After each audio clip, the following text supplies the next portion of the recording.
Yesterday, you organized your entire life, color-coded calendar, meal prep containers arranged methodically, workout clothes laid out for the morning. Today, you can't find your keys, forgot about 3 meetings, and you're eating cereal for dinner again. If you have both ADHD and autism, what some researchers and communities call UDHD, this reflects the predictable interaction between two distinct neurological patterns. This cycle appears so consistently across people with both conditions that researchers have begun studying it as a distinct phenomenon rather than simply the sum of two separate disorders. A common misconception about ADHD autism inconsistency treats it like a motivation problem, like you're not trying hard enough, or you need better systems, or you should just push through.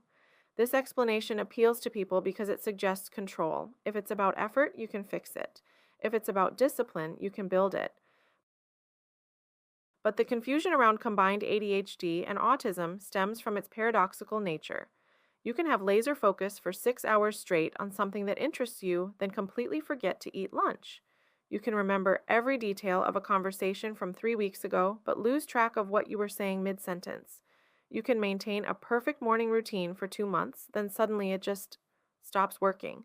This creates what many people with both conditions experience as a deeply frustrating pattern. Pediatrician and ADHD researcher Mark Burton captures this perfectly. If you can do it sometimes, why can't you do it all the time? Your family asks this. Your boss asks this. Most painfully, you ask this about yourself. The assumption buried in that question is that capability should be constant, that if your brain can access a skill once, it should be able to access it reliably. For most neurotypical brains, that assumption holds fairly well. Neurotypical executive function tends to operate with relatively stable baseline capacity, though it certainly fluctuates with factors like stress and fatigue. But brains with both ADHD and autism operate more like complex manufacturing systems, where different production lines have different power requirements, maintenance schedules, and quality control standards. Sometimes all systems are running smoothly and you're producing at peak capacity. Sometimes one system goes offline and everything downstream gets affected. Sometimes you're running on backup power and can only handle basic operations. To understand why having both ADHD and autism feels so inconsistent, we need to look at what's actually happening in these brains. Let's start with the dopamine system because this is where ADHD creates its signature inconsistency pattern.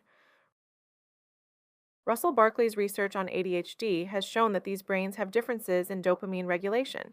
Think of dopamine not as a pleasure chemical, but as your brain's fuel injection system. It determines whether your executive functions, attention, working memory, impulse control, get the neurochemical fuel they need to run smoothly. In a neurotypical brain, dopamine levels stay relatively stable. You have consistent access to your cognitive tools.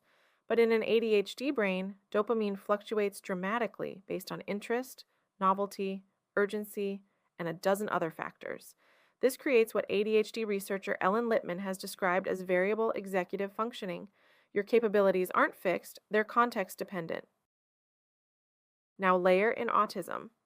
Autism researcher Dr. Uta Frith at University College London describes autistic brains as having enhanced local processing, but challenges with global integration. Autistic brains excel at detailed, systematic processing, but struggle when multiple systems need to coordinate flexibly. This creates what's called cognitive rigidity, not stubbornness, but a neurological preference for predictable patterns. This interaction creates a crucial dynamic. ADHD creates inconsistency. Autism craves consistency. When you have both, you get a brain that desperately wants predictable routines, but can't reliably execute them. The manufacturing analogy becomes more precise here. Imagine a factory floor with incredibly sophisticated precision equipment that produces exceptional results when everything runs according to specification. But the power supply is intermittent, and the quality control system requires exact sequences and timing. When power is steady and procedures are followed, output is remarkable. When either element fails, the entire production line can shut down, not gradually, but completely. Research on co-occurring ADHD and autism has found something crucial. Brains with both conditions don't just add ADHD symptoms to autistic symptoms. They create an entirely new pattern of functioning. The autism provides intense focus and systematic thinking when conditions are right. The ADHD provides creative problem solving and adaptability when dopamine is available. but when either system is offline, the whole thing can cascade into what looks like complete dysfunction. On good days, when your dopamine is adequate and your sensory environment is manageable, these systems work together beautifully. The autism provides structure and depth. The ADHD provides flexibility and innovation. You feel like yourself, capable, intelligent, creative. But when your dopamine dips, or your sensory system gets overwhelmed, or your routine gets disrupted, the whole system goes offline. Not because you stopped caring or trying, but because the neurochemical and sensory conditions necessary for your brain to function optimally simply aren't there. This is where the research gets both more interesting and more honest about what we don't know. The field is still figuring out how ADHD and autism interact, partly because autism in women and girls was dramatically underdiagnosed for decades, and the combination wasn't studied systematically until recently. Dr. Julia Ruckledge at the University of Canterbury found that hormonal fluctuations can dramatically affect this system.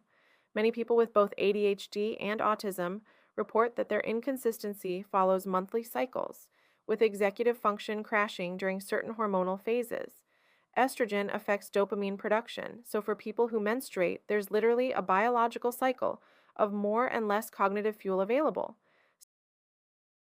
Sleep adds another layer of complexity. Matthew Walker's research at UC Berkeley shows that sleep deprivation hits executive function harder in neurodivergent brains, but autism often comes with sleep difficulties, and ADHD medication can interfere with sleep.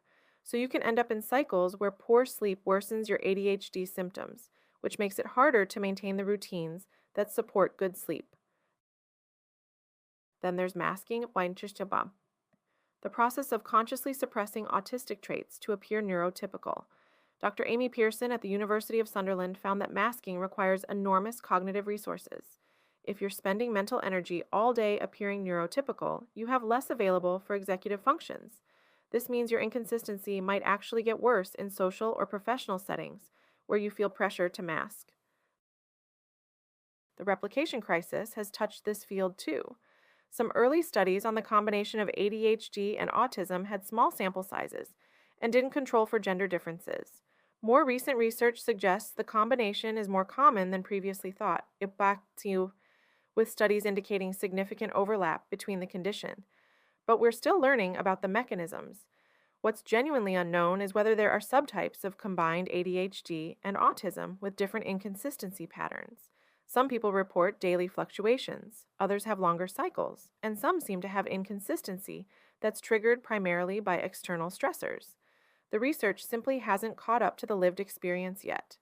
There's also the question of whether traditional ADHD treatments work the same way in brains with both conditions. Stimulant medications can help with dopamine regulation, but they might interact differently with autistic sensory processing.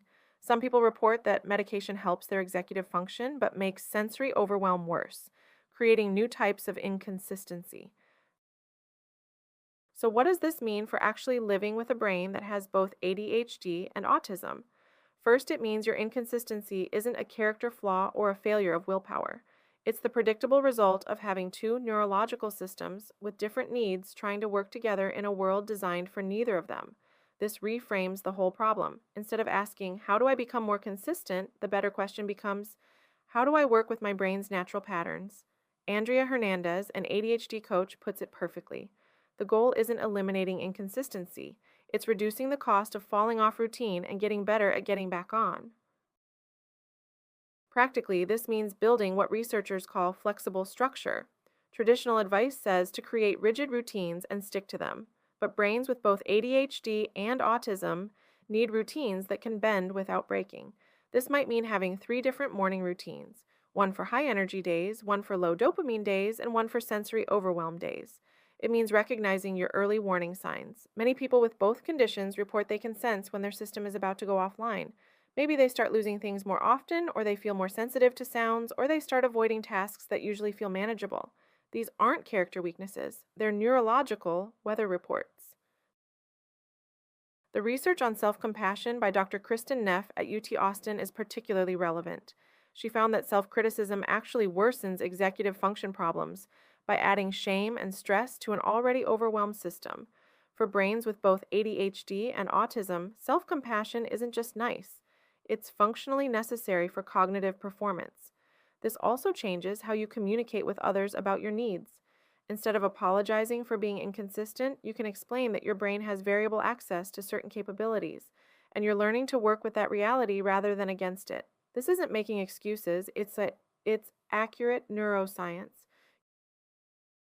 Your brain with both ADHD and autism isn't failing when it's inconsistent. It's operating according to the interaction between enhanced local processing and variable dopamine availability when it encounters a world full of unpredictable demands. The inconsistency that feels so frustrating reflects two sophisticated neurological systems attempting to collaborate. Some days they're perfectly synchronized, creating moments of brilliant focus and creative insight. Other days they're working at cross purposes, leaving you feeling scattered and overwhelmed. Both states are real, both are valid, and both are temporary. Understanding this pattern doesn't eliminate the inconsistency, but it does eliminate the mystery. And sometimes that's exactly what a beautifully complex mind needs to stop fighting itself and start working with what it actually is.